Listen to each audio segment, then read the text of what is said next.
Today, me and my group members will talk about the case study of Ever Given, the ship that blocked Suez Canal, set sails after due sign.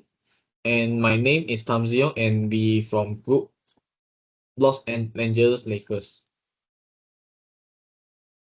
The Ever Given, one of the world's largest container ships, became wedged in the narrow southern section of the Suez Canal in March 2021. This single event stops traffic through a vital trade artery for nearly a week, causing significant global supply chain disruption and costing billions in delays. Today, we will analyze this incident across four key aspects: safety management, protection of life and environment, and risk management actions, and future recommendations. Safety management aboard vessels like the Ever Given is governed by the IMO safety management system intended to manage risks through procedures, training, and communication. However, this incident highlighted challenges inherent to ultra-large container ships operating in confined waters with complex navigation demands. This incident occurs have several contributing factors, including the ship's massive size limiting its ability to maneuver, extreme weather, the wind speed near 40 knots, and reduced visibility due to dust storms. Human and communication factors between the ship's multicultural crew and Suez Canal pilots, which were strained under stress. Poor coordination and decision-making led to the grounding.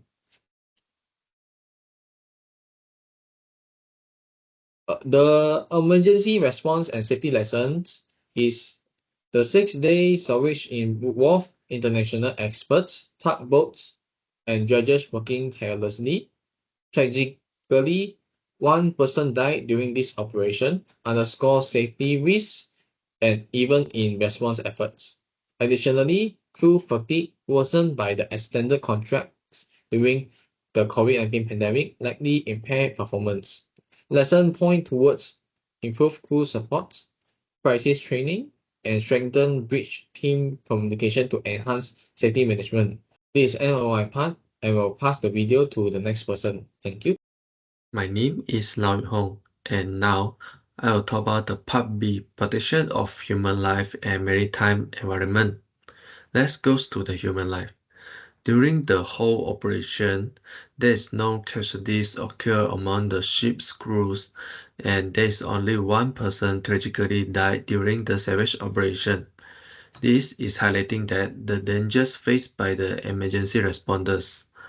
And this situation also highlighted the need for clear international legal protections for the seafarer during the post-incident investigations. Next is the marine environment. Fortunately, there is no oil spills, hazardous cargo leak, or marine pollution occurred. However, the risk was significant due to the scale of the vessels and its fuel loads. While there is no oil spill occurs, the prolonged blockage leads to disrupt the marine traffics, like increase the emission from idling ships, which is burning the fuel while stationary. Next is the potential for secondary accident, which is collision or grounding that could have caused spills. The canal's narrow sensitive ecosystem could have suffered long-term damage if the fuel or cargo had leaked. In this part C, we'll be talking about the action that take to manage the risks of the case. First, we'll be talking about the action take to manage the risks of the cases. So the SCA engaged with the Dulles Company, the Royal Coast Guard Minister, to manage the salvage operation. In order to protect the environment, the authority need to act swiftly and quickly to avoid cases such as the oil leakage and the hull rupture. They may hurt the local environment. So in the operation, over a dozen tugboats were brought to tow and push the ship, and also suction grader were deployed to remove the sand and slip from under the ship bow and stern. High capacity pumps were also brought to remove or redistribute the weight of the fuel oil and water ballast on the ship. Their effort result in the Canal Authority report that the dredging operation were about 87% complete by the following day, and the vessel were ultimately freed during a favorable high tide 6 days after the incident. Then we're talking about the financial risks of the case.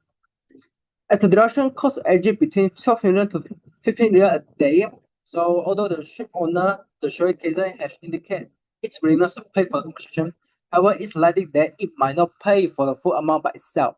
So at the airport floor, the owner declared the general average, which is a principle of maritime law that the owner of cargo on board a ship should contribute to the cost of resecuring the vessel during a major casualty event. In the beginning, the SCF filed claim for 960 million against the Evergiven and her ship owner. However, the claim was rejected by the vessel insurer, the UK P&I Club, as they think that the amount is too high and unreasonable. So after a negotiation on May 10, the SCF cut its compensation claims down to 600 million, and a final settlement of 540 million was subsequently accepted by the SCF. In the end, on July 7, 2021, the ship was released after an undisclosed settlement was reached. In the end, we are talking about the human risk of the case. Luckily, the incident didn't result in any casualty among the crew. However, one fatality has occurred during the salvage operation. The main human risk of the case is the stature of the ship, causing the crew also be effectively detained until the incident was resolved. However, according to the International Transport Workers Federation, the ITF, the crew was all well cared for. Now, I'll talk about the recommendation. For the first one is navigation and operational improvement. The recommendation is enhance the pilotage system. They can use dual pilot requirements, which is mandate the 2 certified canal pilots for ultra-large vessels, ULCV, for one for the navigations and the another one for the cross-checking decisions. They can also use the dynamic positioning training, which requires the crews to undergo the simulators training for the wind compensations in the confined waters. Next is the real-time risk monitoring. This is used to implement a AI-powered stability calculators, which is calculate that integrate the live weather data, which include wind, gas, and currents, and automatically alert bridge teams of dangerous drift angles. For example, the system like Navy Planner, which is used in the Singapore Straits. That's all from me. Thank you. The recommendation will be the emergency response readiness. Authorities must ensure that all critical zones are equipped with rapid response capabilities. This may include stationing highly powered box capable for maneuvering large vessels and deploying highly trained personnel with expertise in marine engineering and emergency logistics. Besides that, we must also ensure that they are all backed by real-time communication system in order to significantly reduce the response time and also prevent the escalation of environmental or financial damage of the cases.